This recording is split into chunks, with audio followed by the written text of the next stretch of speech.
ආයුබෝවන්. අද මම ඔයාලව හමු වෙන්නේ chili paste හදන ආකාරය පෙන්වා දෙන වීඩියෝ එකක් එක්ක. ලංකාවේ ගොඩක්ම ජනප්‍රිය කෑම වර්ගයක්නේ chili paste කියන්නේ. chili paste හදද්දී ගොඩක් තෙල් දාන්න ඕන. නමුත් වැඩිය තෙල් දාන්නේ නැතිව chili paste එකක් හදන ආකාරය අපි බලමු. ඔයාලා කැමති නම් වැඩිපුර තෙල් එකතු කරගන්නත් පුළුවන්. chili paste හදන්න අවශ්‍ය දේවල් වීඩියෝ එක අවසානයේදී සඳහන් කරලා තියෙනවා.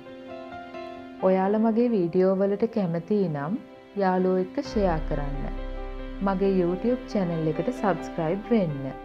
දැනටමත් subscribe වෙලා නැතිනම් පමණක් පහළ තියෙන රතු පාට subscribe button එක click කරන්න. ඊට පස්සේ ඒ ළඟින්ම එන සීනුව click කරන්න. දැන් මගේ අලුත්ම වීඩියෝ ඔයාලට ලේසියෙන්ම බලන්න පුළුවන්. අපි දැන් chili paste හදමු. ඒ සඳහා අවශ්‍ය වෙනවා කෑලි මිරිස් ග්‍රෑම් 100යි, වියලි කූනිස්සු ග්‍රෑම් 50යි, සෝයා සෝස් මේස හැඳි 1/4යි, තෙල් කෝප්ප භාගයයි, සුදු ලූණු බිකි 2යි, ඉඟුරු පෙති 2යි, උම්බල කඩ ටිකක්, සීනි මේස හැඳි 2ක් හෝ 3ක්, රට ලූණු ගෙඩි භාගයක්, ලුණු කුඩු. මෙතනදී ඉඟුරු, සුදු ලූණු, රට ලූණු වගේ දේවල් පොඩියටම කපා ගන්න ඕන. වැදගත්ම දෙයක් තමයි කූනිස්සු ගන්න ප්‍රමාණය වගේ දෙගුණයක් කෑලි මිරිස් ගන්න. ඒ ප්‍රමාණයට ගැලපෙන විදියට අනිකුත් දේවල් එකතු කරගන්න. මුලින්ම මේ වගේ පෑන් එකක් ලිපේ තියලා තෙල් ටික දාන්න. තෙල් රත් වෙද්දී ලූණු, සුදු ලූණු, අමු ඉඟුරු දාලා රන්වන් පාට වෙනතුරු බෙද ගන්න ඕන.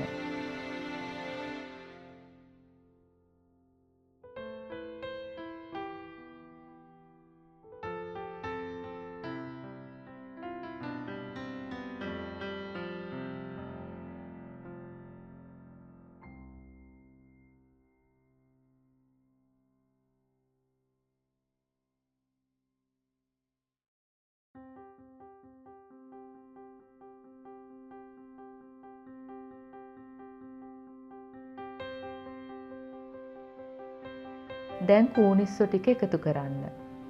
කූනිස්සෝ ඉක්මනට බැදෙන නිසා ඒ ගැන සැලකිලිමත් වෙන්න ඕන.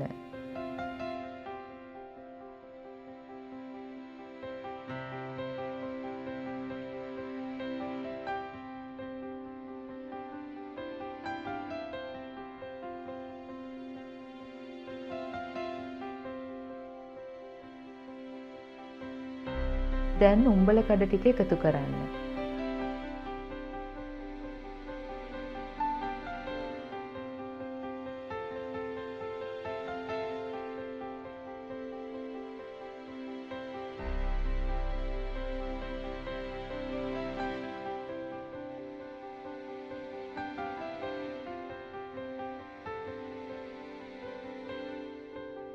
කෑලි මිරිස් ටික එකතු කරන්න. දැන් ගින්දර අඩු කරගන්න ඕන.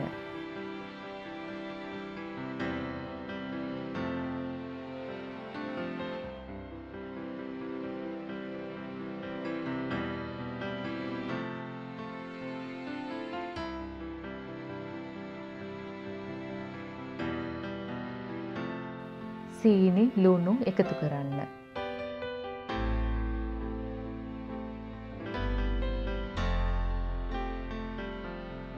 සෝයා සෝස් මේස හැඳි 1/4ක් හෝ 2ක් විතර එකතු කරගන්න පුළුවන්.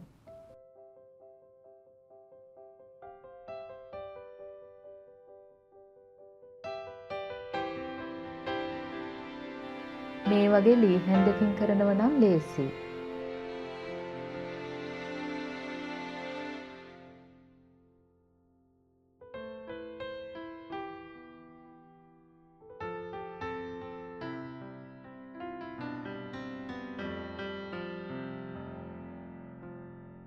දැන් ලිප ඕෆ් කරගන්න පුළුවන්.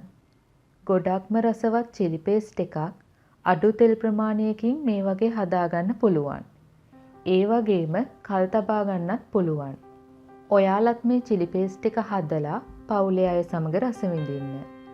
මගේ වීඩියෝ වලට ඔයාලත් කැමති නම් like කරන්න, comment කරන්න, මගේ YouTube channel එකට subscribe වෙන්න. නැවතත් මෙවැනිම රසබර වීඩියෝ එකකින් හමු වෙමු. ස්තුතියි.